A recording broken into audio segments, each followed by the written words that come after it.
We are entering the twilight zone, a weird world of gloom where many animals have become completely transparent.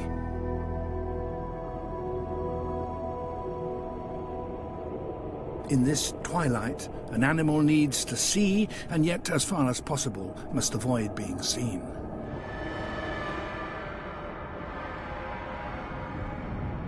A giant amphipod, 12 centimeters long and almost perfectly transparent. Its head is completely filled by two huge eyes with which it strains to detect its prey.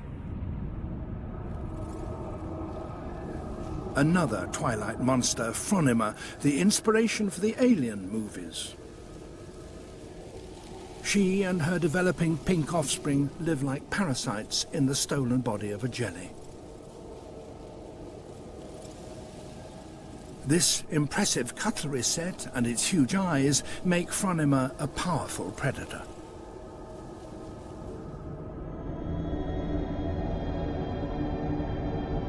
Even really complex animals have become transparent in the twilight zone. Squids are among the most advanced of invertebrates, but this one never meets a hard surface in its entire life, so its body need not be as robust as that of its shallow water cousins. There's a rich variety of jellies that live nowhere else but in the deep sea.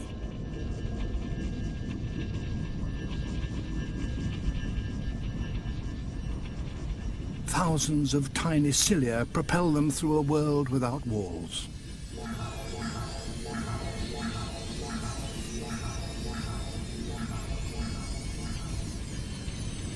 Invisible in the gloom, they grope blindly for their prey.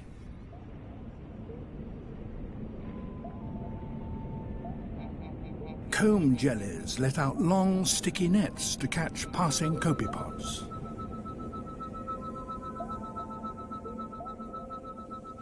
But the most extensive death trap is set by siphonophores. This pulsating bell is the head of a colonial jelly that can be 40 meters long.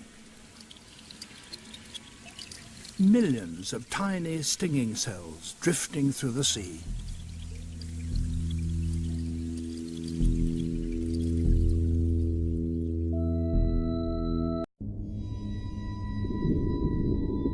These animals would die immediately if brought to the surface in nets, so you can only see them behaving normally from submersibles. Many are new to science. The deep-sea floor is dominated by echinoderms, sea cucumbers, brittle stars, and sea urchins. There are literally millions of them marching across the seabed, hoovering up any edible particles there might be in the sediment. They come in all sorts of shapes and sizes, and though they're very thinly spread, the deep ocean floor is so vast that these are among the most numerous animals on the planet. Their spikes are good for locomotion and defense, but perhaps not quite so good when it comes to mating. Finding a mate in this largely empty sea floor could be a problem. So some urchins stay together in herds to be sure that they're never too far from a potential partner. Rocky outcrops provide good anchorage for animals that rely on food that might drift past. These crinoids, or sea lilies, look like plants but are in fact animals. Their long stalks ensure that their umbrella of feeding tentacles are positioned to best effect in the current.